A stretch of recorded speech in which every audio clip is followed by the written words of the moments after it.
Freddie Gibbs recently went on the Butcher Block podcast and went into more detail about his grievances with Curren$y over their collaborative Fetti project with The Alchemist. Today, I'm going to talk about a segment from episode 448 of the New Old Heads podcast and go a little bit deeper on why Freddie Gibbs has an issue with the way Curren$y approached their Fetti project, and if there's any, how valid is he with his criticisms and being upset about it. Question I pose is Freddie justified for holding Curren$y responsible for his perceived for the perceived underperformance of the Fetti record? I'm coming to you first, Oreo. What do you think? Yeah, I mean, I feel like I've been in situations just as an artist, like especially collaborating with someone and having different, the mindset approach. It's frustrating, when you have someone that is not pulling their weight. You're doing it. You seem like you're just doing everything, just trying to keep the ship going. So I totally understand where Gibbs is coming from. I think it's, navigating, doing this thing. They've been doing it for forever, and I think it's important, when you're collaborating with someone that, come on, let's do it together. This is important, I've been there though. We're like, come on, what the Like, come on, I'm doing everything. I'm doing all the admin shit. I'm doing the artwork. I'm doing a whole bunch of stuff. So I totally get it. Yeah, frustrating. Say their names. Say their names. Oh, no. I'm just saying. I feel like we've all been there. Collaborating with different people and making sure everyone's on the same page. It can be frustrating when it seems like you're just doing everything yourself. I mean, he alluded to he was the one that did the artwork, the concepts. They even had a remote. To be fair. Oh, go ahead. I'm sorry. When he talked about the artwork, I kind of chuckled a little bit because the artwork is basically just there's a yellow cover with the Fetti and like Times New Roman on it. You did the artwork, my brother. Okay, that's cool. We can tell. No, but that album is amazing. Yeah. And it sucks that they didn't, get on the same page with, promoting and whatnot, man. But you got to manage your expectations. We've all been there, bro. I've been Curren$y in that situation, and I've been Freddie in that situation. So you know what I'm saying? You got to give I say you would give your homie grace, and you wouldn't use it as an album rollout. That's just me though. But he's got a genuine gripe, I think. You know what I mean? If you expected your man to come through and do some things, like he didn't come through, then it's gonna make you feel a certain type of way. Yeah. What you think, Jay? The thing is, when you think you're doing a collaboration a lot of times, and you think, okay, we're in this together, you're not expecting to play the role of, like the manager, and you're the person's you don't feel like saying, come on, man, do this, or like you see that sitting over there, like, pick it up, like, I don't know if anybody's ever been in a position where they managed any type of staff, whether, their professional life, or I know you guys know about that as far as like, getting this Trees Festival underway. And, sometimes you're like thinking, why do I have to tell you to do this? But then you're just in the mindset to where like, I have to tell people to do things, and if you think this is 50-50 us coming together as far as the lyricists on this album, of course you can't say, because Alchemist is going to do what he does. You're the faces of it as the MCs. It's like, come on, man, like, could you at least do this thing for me without me having to ask you more than twice? I think that's the frustrating thing that comes into play with a lot of people who are in groups. Like that's part of why you don't see rap groups anymore, because there's always going to be somebody who feels like is always like, let's go. And there's going to be somebody like, oh man, we'll get to it. And that's not, if you put any group, rap group, R&B group, rap group, you put them in a room, there's going to be somebody who they say, if you interview them separately, who's going to be like, oh man, that dude is not, he just shows up and is getting the money. Like I saw something that was crazy where like, because as performers, Boyz II Men is 3 people right now. Yeah. To take it to the R&B world. But there's a 4th dude who had like a medical issue, but he one time wanted to show up because there was a big bag happening in Japan. And he was like, yeah, he didn't come to any of the rehearsals. He didn't do this. He didn't do any of the prep work, but he wants to show up to go perform in front of, 20,000 people in Japan because there's money involved, And so like, that's where sort of the resentment comes in, even from people who call themselves brothers and who have a genuine love for each other. This is almost why sometimes it's hard to work with people that you care about, whether it be family or close friends, is because anything involving business will tear you apart, which is why I'm glad that you guys are still cool. Yeah, that's all. Yeah. But Freddie's also from the crib, so we riding with Freddie. 100%. Yeah, we really just said this last week. I have a up. Midwest, Indianapolis, Indiana period as a whole bias, and I'm not afraid to admit it. So when it comes to anything, I'm riding with Freddie. But we're talking about Curren$y here. Curren$y drops what, 4 to 6 projects a year. So when Freddie was talking about, when we were having conversations like, hey, let's just do the music and put it out, I can see Curren$y doing that, because he's constantly just, I'm gonna put something else new out. He don't promote nothing. I just look up and it's a new Curren$y album. You know what I'm saying? So, but I understand where Freddie is coming from because I feel like Freddie is the type of person that holds grudges. You know what I'm saying? And it shows in his music with anybody he's ever beefed with. You're going to hear about it. They might make up in the end, like him and Jeezy. He was like going at Jeezy. Jeezy really didn't say much to him, but Freddie was letting it be known like, hey, I don't rock with you because of the business end of it. And it didn't work out how it was supposed to work out. So I understand where he's coming from. And I mean, it's sometimes it's kind of about reading the room and knowing who you're working with and knowing what you're going to get from them. And Curren$y is, to me, more of a relaxed, cool, even play. All right, we just going to do it and organic. Yeah, let the music speak for itself. I feel like on the other side of that too. Yeah, you're just like I'm wanting to create, make music, and let the public decide whatever. You know what I mean? See how it goes, or let it free. Yeah, on to the next. Yeah, I've been in that way as an artist as well. You know. Yeah, and I don't see Freddie. I think Freddie sees every release as a moment, and the moment wasn't capitalized on when Fetti came out, so he feels a certain type of way about it. And I think it's warranted, man, because a lot of people were upset that he called Curren$y out on this last album. I'm not mad at it. I mean, because if it's true, he didn't really slide him like that. He really just was like, hey. He gave him a bar. Yeah, that's it. You know what I'm saying? I think it was warranted. I ain't mad at it at all, man. The only thing that I'll say is that, like, there are different roles that exist when you're doing anything. And, you know, a lot of times when you are doing something, you have to understand the role that you're in. Like if Freddie initiated this project, then he is essentially kind of taking that role. Now, if Curren$y is not showing up for anything, not interested, and I heard the rumor, I don't know if it was a rumor, but I feel like I read somewhere or saw somewhere that Curren$y was having a kid around this time too. So if that's the case, maybe that was factored into, you know, his contributions to the rollout. Again, that's all speculation because I don't really know what I'm talking about as far as that's concerned. I could be a little bit more understanding, I guess, but in general, you want people to at least show up. And usually when somebody's like in this type of situation, I've been more times than not, I've been in the Freddie role on this when it comes to putting things together and wanting people to just step up to the plate and just do the bare minimum and just kind of show up. And one thing that I had to learn throughout the years is that, you know, it's hard to be a leader, you know, and it's not necessarily individual people's fault if they don't show up all the time. If I look at it in the scope of how me and my past music projects have happened, you know, everybody fell into a particular role. There was somebody who became like the leader that was initiating certain things and certain people that would just fall into place and write the music or do whatever. It's because different skill sets align in different types of ways.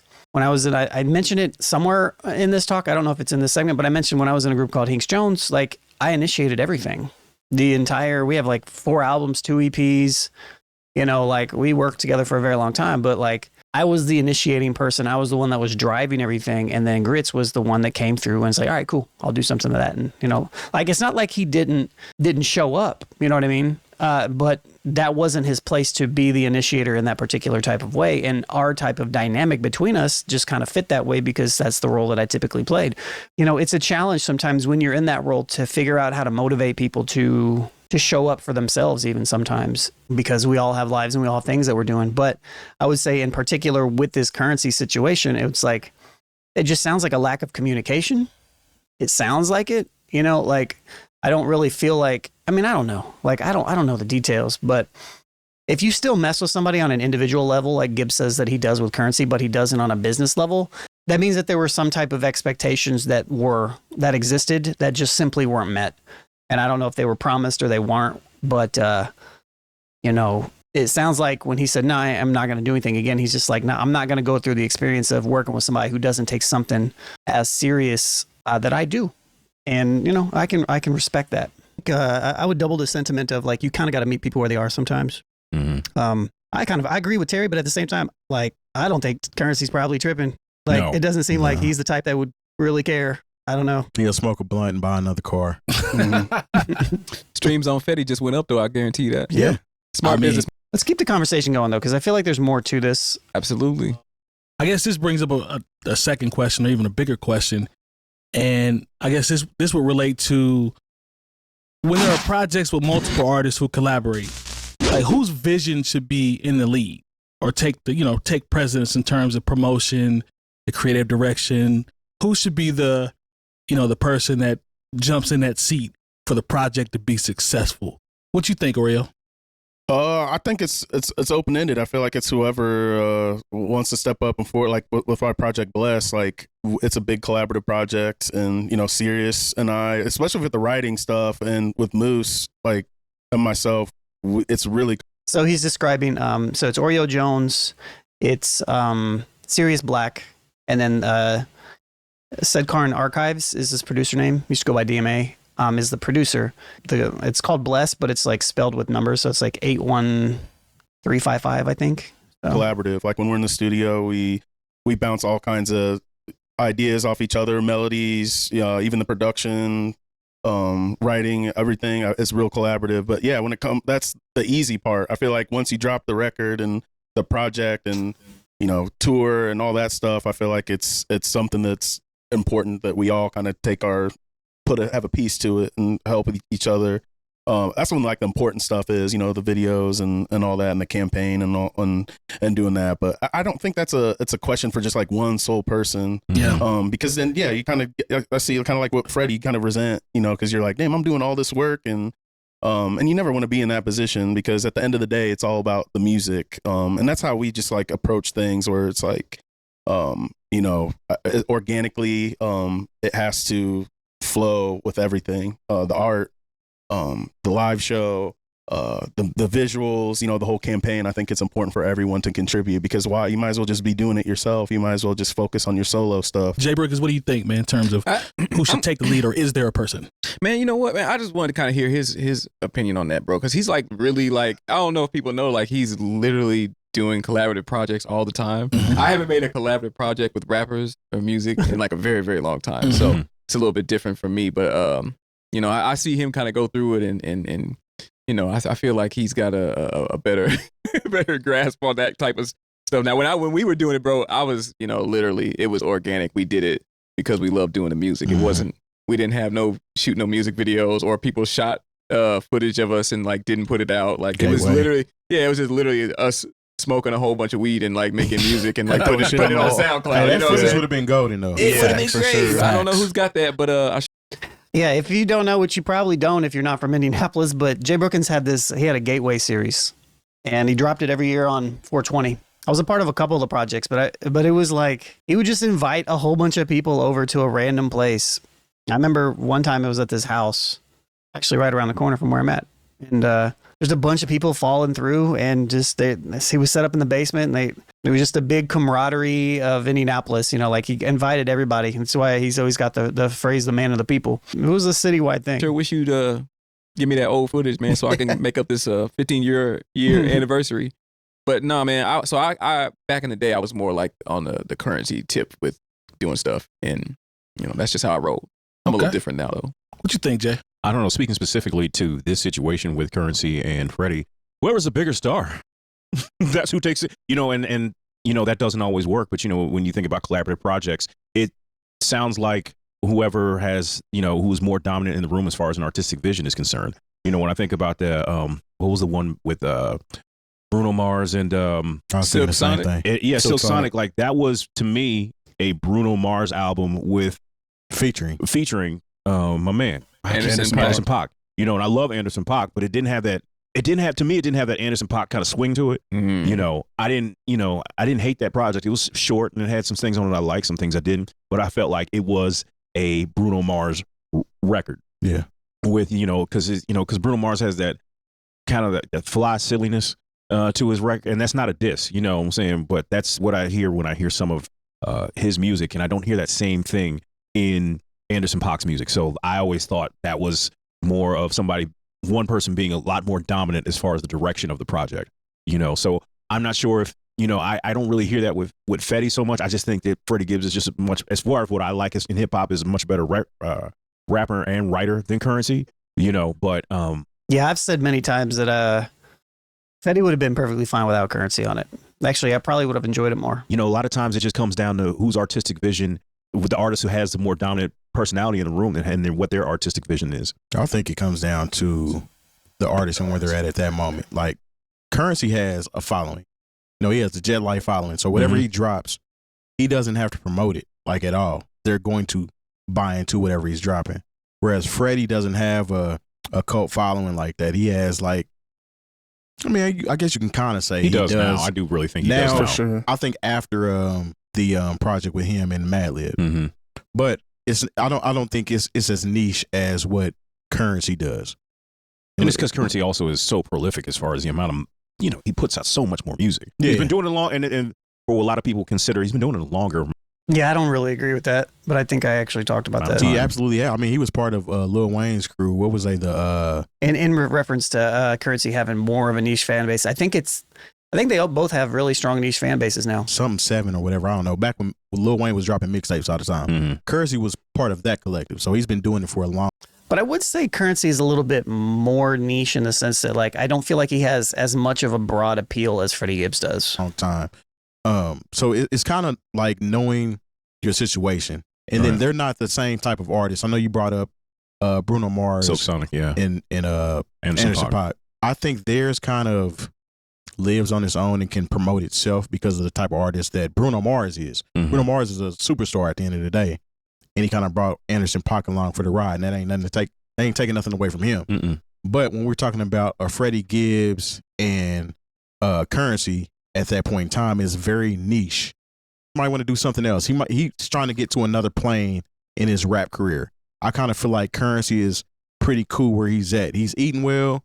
He's able to move how he wants to move, and he's cool right where he's at. Whereas Freddie's trying to advance, and he wants to be the rapper you look at when you talk about MCs. He wants to be that, whereas I don't see Curren$y does. So when it comes to actually promoting, and Freddie may be used to his work ethic. I don't see Curren$y just be like, all right, no, so we're going to be a rollout. We're going to try to get on Jimmy get on one of the Jimmys, and then see what we're going to do. I don't see him. I mean, like. But there was such a, like, when you think of, at that time, when you think of Curren$y and Freddie Gibbs and their niche fan bases together, and then the Alchemist's niche fan base together, like, that could have been something really huge and monumental. Like, that could have been a moment, like a much larger moment that it was. So I understand that frustration, because on paper, that's pretty crazy. And that's not everybody's style, and I think that's where the conflict is. Cause this is the crazy thing. When I listened to that whole thing where Freddie was like, yeah, he's cool. Like, he's my man. But then he was like, the stuff he said about him as far as business, I'm like, was this really your man? Like, but at the same time, I think that's exactly what I was thinking too. Cause it was like, I don't, this doesn't seem like it operates from a situation where they were actually like super homies or anything. They were probably just kind of cool with each other. Part of it is just like Freddie is just so direct, and he has a different level of intensity. He has no filter too. No, he has a different level of intensity, and like a lot of times it's Curren$y's intensity is completely different, and those oil and water don't mix like that. I think they can though, as long as Can people make know the good roles. music. Like if you know your roles, I feel like it can. Yeah, because that can turn into yin and yang at any point. You know what I'm saying? So it was a solid marriage, but. Like you can't have two, like I had this in the past too. You can't have 2 leaders in a group. Like you can't have 3 leaders in a group. You need somebody who's directing, and then you have to have people that fall in line. And then you have to have somebody that's going to kind of assist the leader in affirmation, reaffirming, whatever that is, and to bring everybody else along with them. But you got to have there has to be some sort of like structural piece. And this is just coming from experience, and this is coming from somebody who's tried to do it completely organic. It's just, it makes it so much easier. I was in a crew with 10 people, like it makes it so much easier when there is like some sort of power structure, or at least leadership structure to where like, what am I doing? Especially when people are all over the place and how artistry kind of is, it's like everybody's doing something else. This is very rarely ever just the only thing somebody's doing. If Freddie feels like he deserves more, wants more from promotion part of things, I understand that. But I feel like he's getting to that level in his career now to where it doesn't matter if that happens. Like, what's his name? Tyler, the Creator, just dropped a project with no promotion at all. Yeah, Don't Tap the Glass. Yeah, he dropped that, and of course, it's doing well. Would you say no promotion? He had like the first 3 as soon as it came out. Oh, but okay. before that, like, leading up to the long-term release, promotion? he didn't promote that at all. But to Tyler's strong point, whenever he drops something, he makes sure he drives it into your head. Oh yeah. That's all he's going to promote for that. Anytime he's talking about something, he's Drop talking a new about video that. today. Yeah, I feel like I like his mentality when he approaches projects where he's like, it's just starting when you drop it. Yeah. Like, Yeah. all the fuck all the dropping singles before the old. There's a little. This actually transitions into another subject, but yeah, the Freddie and Curren$y thing, man. Like, it could have been a really special, really crazy moment, and it turned into just being a pretty good project. You know what I mean? So it's unfortunate, but at least, you know, for as wild as Freddie is sometimes, at least he was able to be like, you know, nothing personal, you know, but I'm not doing any business anymore. So it is what it is. You know, navigating this stuff is hard, especially because that's kind of the nature of just being a human, is being able to navigate relationships. And it is a hard thing to do sometimes, but it just seems like the communication wasn't quite as established as it needed to be. This is a segment from episode 448 of the New Old Heads podcast with special guests Oreo Jones and 𝗕𝗥𝗚𝗡𝗚 from the Trees Festival. Trees will be going on August 23rd. Get your tickets, CHREECEAF.com. Big hip hop festival. I'll be there. Come say hi. Smino's the headliner. Mavi's going to be playing our stage. Trackstar, the DJ's the headliner, who's the DJ for Run the Jewels and you know, smoking section. He's got a lot of you know, he's been doing things for a while. So, but anyways, get our full almost 3-hour talk on this if you want by supporting the New Old Heads at patreon.com/newoldheads. You can become a free member and just get notified when we drop stuff, or you can become a $5 member and get all of our uncut stuff. So until next time, I'm Sean. Peace.